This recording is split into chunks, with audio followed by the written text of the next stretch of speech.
She's about 3 months old. Her canine friend is Remus. Chris was the only surviving cub from her litter, so she was hand-raised, alone, with no siblings. Zookeepers here in Cincinnati introduced Remus for companionship. A surrogate sibling, and boy, do they get along. Chris is making the same sound she'd make with other cheetahs, so she thinks Remus is another big cat. Unlikely best buds. And that's this week's edition of the News Hounds Now Update. Thank you, Lola and Louie. What, aren't they cute? That's great. Great way to end a Friday. Yeah, I don't think they'll be together forever once the cheetah gets a little bigger, but for now, that's our time for now. Have a great weekend, everybody. We'll see you back here on Monday. News 3 at 5 starts right now. And tonight at 5, Madison's mayor says ATC should be transparent about the fires that happened at the city's substations earlier this year. We'll tell you how ATC is responding. Plus, law enforcement believe a car chase and string of burglaries across 3 counties could be connected. From the Channel3000.com Alert Center, this is News 3 Now at 5. Thanks for staying with us at 5, everyone. Eric is off tonight. Madison's mayor is calling for more information to be released from the company responsible for the July substation fires. New tonight, American Transmission Company is responding to Mayor Satya Rose Conway, but the mayor told Rose Schmidt today that the company's response isn't good enough. ATC employees told Mayor Rhodes Conway today that they would be willing to meet with her and answer her specific questions about what happened back in July. But the mayor says the public deserves to know as much as she does. Fires broke out at the company's Blount Street and East Campus substations on July 19th, knocking out power downtown for many hours on one of the hottest days of the year. A news release from ATC revealed this week that the cause was a rare mechanical failure in the voltage regulation component. That prompted the mayor to send a letter asking ATC to release the full investigative report. ATC says an inspection days before the fire revealed there was an issue with the equipment, which the mayor says is a red flag. My question is, if they knew for the 3 days before the explosion that there was a problem, why didn't they preemptively take this thing offline when they know that it is in downtown Madison, right next to a gas station, right next to a bunch of other electric infrastructure? Rhodes Conway says the fires and power outages cost the city tens of thousands of dollars. And she says if the full investigative report reveals the company knew there was an issue with the transformer and failed to respond, she does believe the company should be held liable. ATC tells me they've canvassed their fleet of transformers looking for the same make and model and looking specifically for transformers that are similar to the one that blew in Madison. A new transformer was installed at the substation. They're hoping to have it in service by the middle of this month. So we'll keep following this. All right, Rose, thank you. The Columbia County Sheriff's Office is asking for help in a homicide investigation. Officials say they're looking to speak to anyone who is traveling on Bradley Road between County Highway N and Highway 60 in the township of Leeds on September 27th between 8:30 and 10 at night. Keith Wolf was found dead after his wife told police he was checking for a potential intruder after hearing noise in the basement. They are looking to talk to anyone who knew Wolf or had contact with him weeks leading up to his death.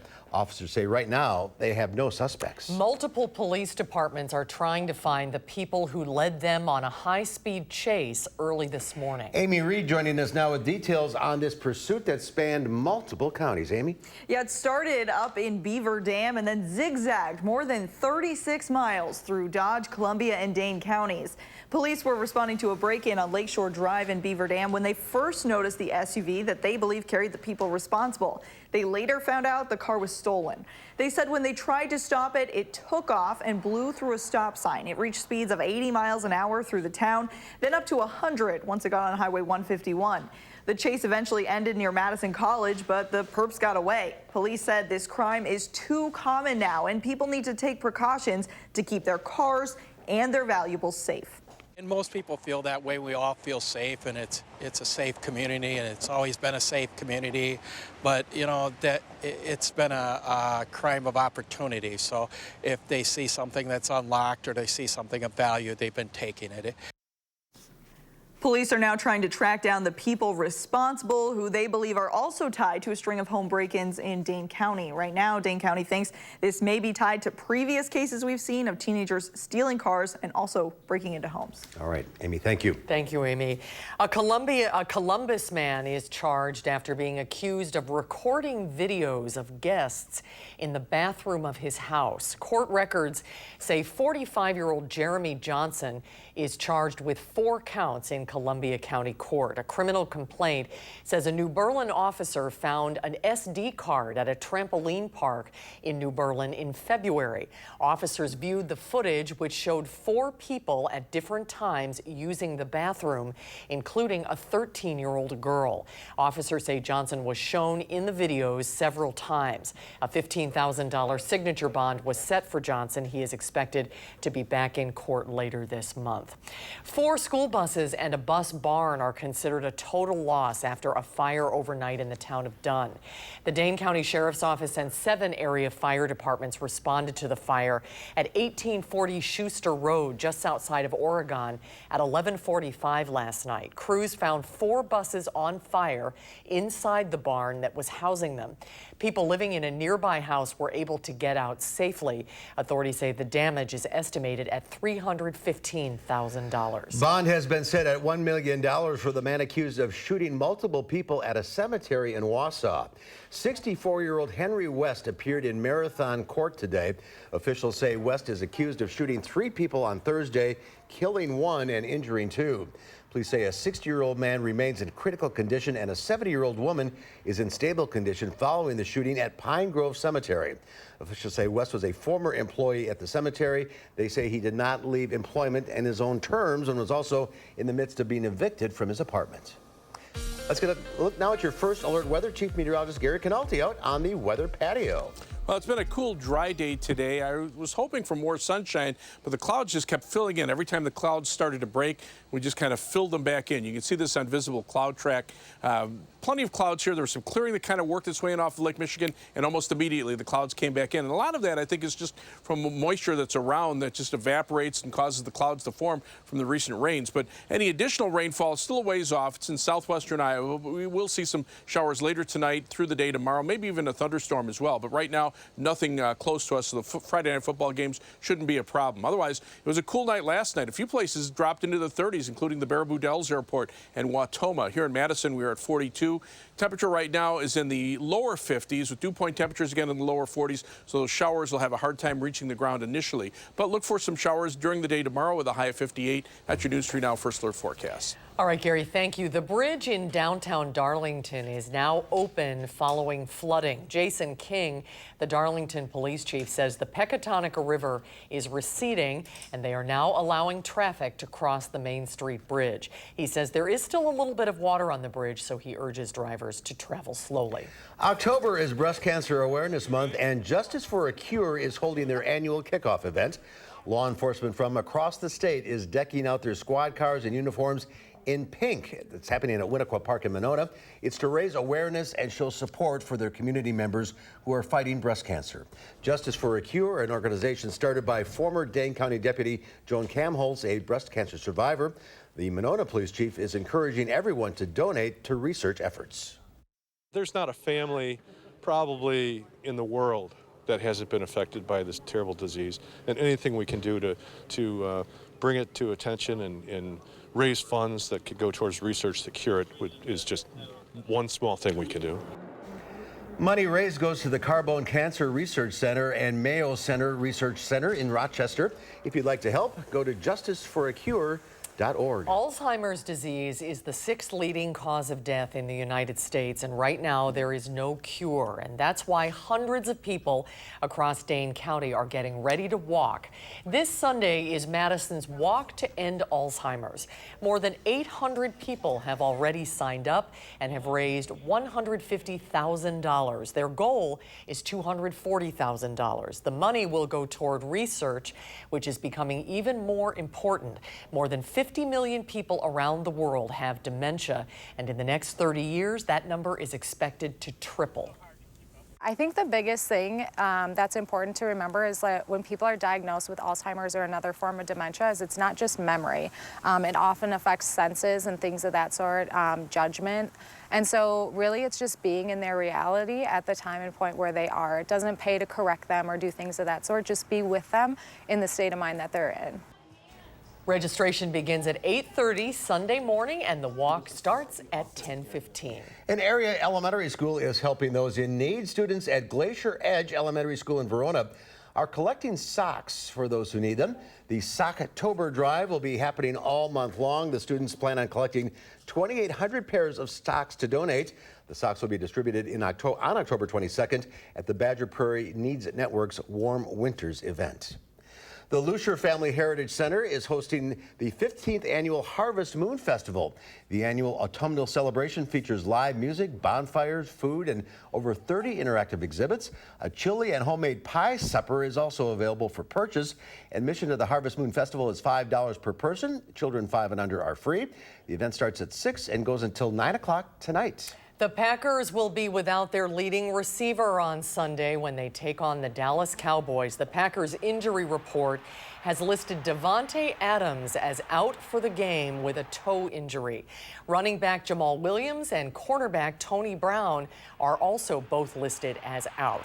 The Packers take on the Cowboys in Dallas on Sunday. It's the late game, 3:25. Sunday afternoon. Tonight's Prep Mania High School football game of the week is for first place in the Big 8 Conference as Verona visits Madison Memorial. Jay Wilson, Bill Brophy, and Al Minert will bring you the game live tonight at 7 o'clock on channel3000.com. And we will also be streaming Milton at Stoughton and Wanakee at Sauk Prairie. Those games on Channel 3000 as well. Friday Night Lights. Yep. Well, there's more to come on News 3 Now at 5. Up next, a Wisconsin teen is doing something good for his fellow classmate. We'll explain. And then coming up tonight at 6, the chocolate shop is filing a lawsuit after being wrongly evicted from their location on Atwood Avenue. What neighbors there are saying coming up tonight at 6. On Wall Street on this Friday, the Dow up 373 points. The NASDAQ gained 110. The S&P up 41. And we'll be right back.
Well, we've all heard that simple acts of kindness can go a long way. At Necedah High School, one teenager's selfless act made this the best year yet for one of his fellow classmates. Our Jamie Perez shares their story of how doing something good made all the difference in the world. Draven Hallam's relationship with his dad, Jake, is a bond unlike any other. But in February of this year, life took a devastating twist after Jake lost a 5-year battle with brain cancer. And there was a lot of suffering and a lot of heartache. Draven's mom, Julie, knew how hard this would be on Draven going into his senior year. He was my biggest role model. He was my everything. In a video that Draven has never seen before, Jake said his final goodbye. You know, just so you know, I didn't ask for cancer. I didn't want it. I hated it. I'm sorry, Draven. Julie said facing her fear of raising her kids as a single parent was tough on her too, but found some comfort in Jake's final words to her. You know, you have people around you that love you and will support you. Little did Draven or Julie know that support would come right here at Necedah High School. As a parent of a child with special needs, you don't know that your kids will get that opportunity to have those magical moments. Draven was nominated to be in the running for Homecoming King, but at a pep rally, his classmate Jaren won the title. It was really honorable for me to be voted for as Homecoming King. But little did Draven know, Jaren would put another twist in his life, in front of all his classmates. They gave me my sash. I asked for the microphone, and I said, can I make an announcement, please? And I said, as honored as I am to be Homecoming King, I would really like to give it to Draven. Everybody went crazy. And I called Draven down and put the sash on him. When he gave me the title, it was magic. But this magical moment brought on a mix of emotions for Julie. And I thought maybe at first I was sad that his dad wasn't there and sad that he missed the opportunity to see this. But after I thought about it for a long time, I just felt this huge sense of relief that we have this whole community of people that can support us and lift us up in, our darkest times. Draven knew his everything was watching over him in this moment. I do know he would be proud of me. Before any of this, Draven and Jaren were simply classmates, both of them not considering themselves very close friends. So I had to ask, why did you do this? I know Draven wanted it more, and he deserved it more. If Jaren only knew that he fulfilled a promise that he never knew was made for this family. So for Jaren, he sort of fulfilled that promise that Jake gave me, that people would be there to support me and help me. Oh, it makes me feel 100 times better than actually being Homecoming King. Congratulations, Draven. Your dad would be so proud. In Necedah. Something you'll never forget? Never. I'm Jamie Perez for News 3 Now. It was just incredible. Incredible is the word, and thank you, Jaren Murphy, for doing something good. If you have a do something good story that you'd like to share with us, send our newsroom an email, and we have a link on how to do that on our website, channel3000.com. There is good in the world. Yes, there is. Let's go look at your first alert weather now. Chief Meteorologist Gary Canalti has your forecast. It was another dry day. That's the important thing. But we still had plenty of clouds.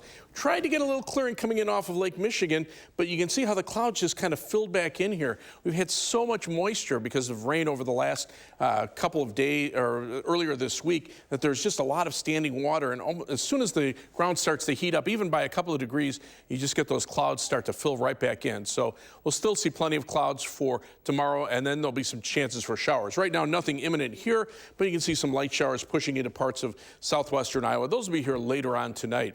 Computer model forecast actually have backed off even a little bit more on the rain, so keeping it around 1/4 inch in Madison, maybe around 1/2 inch out toward the Mississippi River, heavier amounts closer to 1 inch toward La Crosse and back into Minnesota and Iowa. But the air across Wisconsin near the ground is still pretty dry, so that's allowing the rain to kind of fizzle out as it moves in our direction, at least initially. Now, we're still watching the rain as we head into Thursday of next week. I've kind of pushed back the timing of that from like Thursday afternoon through Friday morning. Computer models backing off on it. Yesterday, the GFS computer model was showing the potential for another round of 1 to 2 inch rainfalls. You can see now how they've come back to maybe around an inch in parts of northern Wisconsin, around a ½ inch in southern Wisconsin, and then some heavier amounts to the east across Michigan and back toward the west over parts of Minnesota and Iowa. European computer model, even less. Again, dropping back on the amounts from about 3/4 of an inch to about a little less than a ½ inch over southern Wisconsin. Still has the heaviest rain off to the east into Michigan. So we feel a little more confident that maybe the rain won't be quite as heavy for next Thursday, but of course, we need as much dry weather as we can get. Live view from the WISC Skycam showing plenty of clouds, but no rain falling from those clouds. The Edgewater Skycam downtown Madison also shows a pretty gloomy picture. High temperature today only made it up to 54, so that's 10 degrees below normal. Low temperature right where we should be at 42, and we thought it was a chilly night last night. 53 is the current temperature with cloudy skies. The air still pretty dry near the ground. 42 degrees the dew point temperature, so it'll take a little while for those showers to start reaching the ground when they get here later on tonight. You can see last night low temperatures were generally in the 40s, but a few pockets of 30s in central and northern Wisconsin were found. Tonight, the coldest weather will move into Michigan, where frost advisories are in effect north of Muskegon, freeze warnings in effect for northeastern lower Michigan. We're getting to that time of the year. Current temperatures are generally in the 40s to lower 50s through much of Wisconsin. The air is still pretty dry, but it is starting to become just slightly more humid over southwestern Iowa, where those showers are. Upper level winds now flattening out, the cooler air starting to take hold, and the warm and humid air starting to move farther south of the Ohio River, and it looks like it's pretty much gone for the year. High pressure is located just north of Lake Michigan. You can see the winds becoming a little more southeasterly out to the west of us, so temperatures tomorrow might be a couple degrees warmer, but until some of this moisture gets here, we probably won't see the showers arrive till late tonight into tomorrow. So our forecast calls for mostly cloudy skies tonight. Best chance of showers will be west of Madison toward morning with a low of 44. Tomorrow will be a cloudy and breezy day with some scattered showers, maybe even an isolated thunderstorm, high temperature at 58. As we look at future track, plenty of clouds for tonight, but the rain chances don't arrive until late tonight. Then we'll see the showers, maybe a thunderstorm during the day tomorrow. Those showers move out tomorrow evening. Then we start clearing out later on tomorrow night. And then on Sunday, we're back to sunny skies and temperatures. They'll be up around the 60-degree mark. Rainfall amounts, for the most part, are going to be pretty light, generally around a ½ inch or so. And our 7-day forecast calls for temperatures to warm back up into the low to mid 60s next week. Those rain chances from late Thursday into Friday, and maybe some patchy frost late Friday and Saturday nights of next week. As we look at first alert traffic right now, there's the Beltline, typical Friday. Slow traffic in both directions at Park Street. Seeing delays eastbound from around Monona Drive back to around Fish Hatchery Road, westbound from about Fish Hatchery Road to John Nolan Drive. It's almost a ½ hour in the eastbound direction. Everybody heading out of town from University Avenue to the interstate. 18 minutes going back in the westbound direction on the Beltline.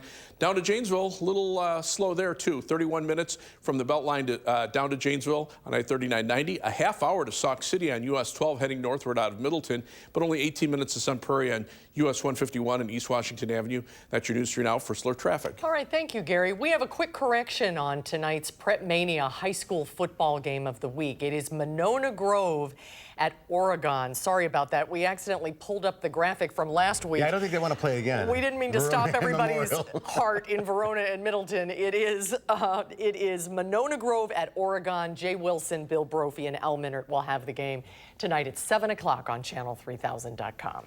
All right, ahead of 5, the latest developments from Washington surrounding the impeachment inquiry, what Democrats are asking the vice president for. That's coming up after the break.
Legendary entertainer Diane Carroll has died of breast cancer at 84. The Oscar-nominated actress and singer was the first African-American woman to star in her own television show, Julia, a role for which she won a Golden Globe.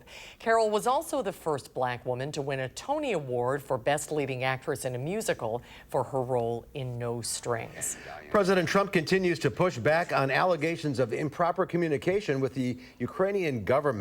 House Democrats have asked Mike Pence for documents related to Ukraine, telling the vice president there are questions about what role he may have played in pressuring that country to investigate Joe Biden. In the meantime, the president remains defiant in the face of a congressional impeachment inquiry.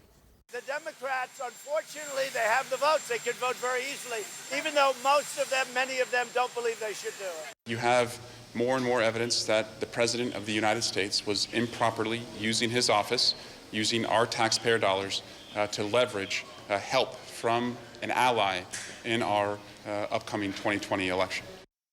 Today, Intelligence Community Inspector General Michael Atkinson made his second appearance before lawmakers since flagging the whistleblower complaint that triggered the impeachment probe.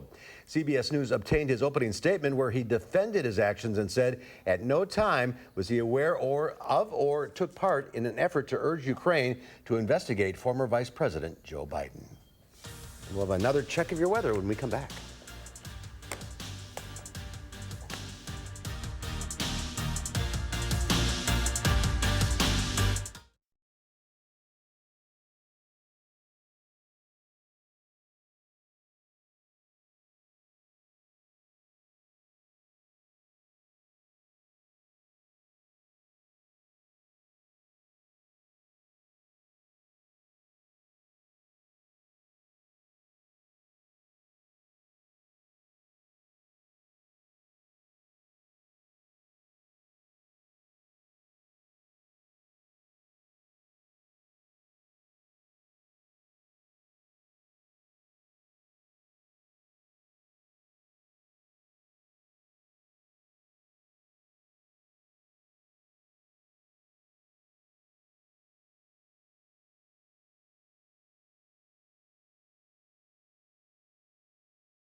Cool evening out there, but not bad. Yeah, dry. That's important. That so is. it shouldn't be a problem for the football games. Just throw on a sweater or jacket, and I think you'll be fine.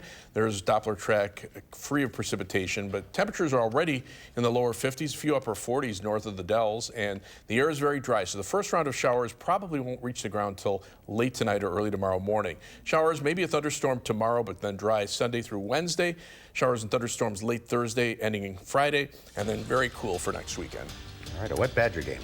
Yeah, thanks for your help this week. You're welcome. Appreciate it. Have a good night, everybody. We'll see you back here at 6 o'clock.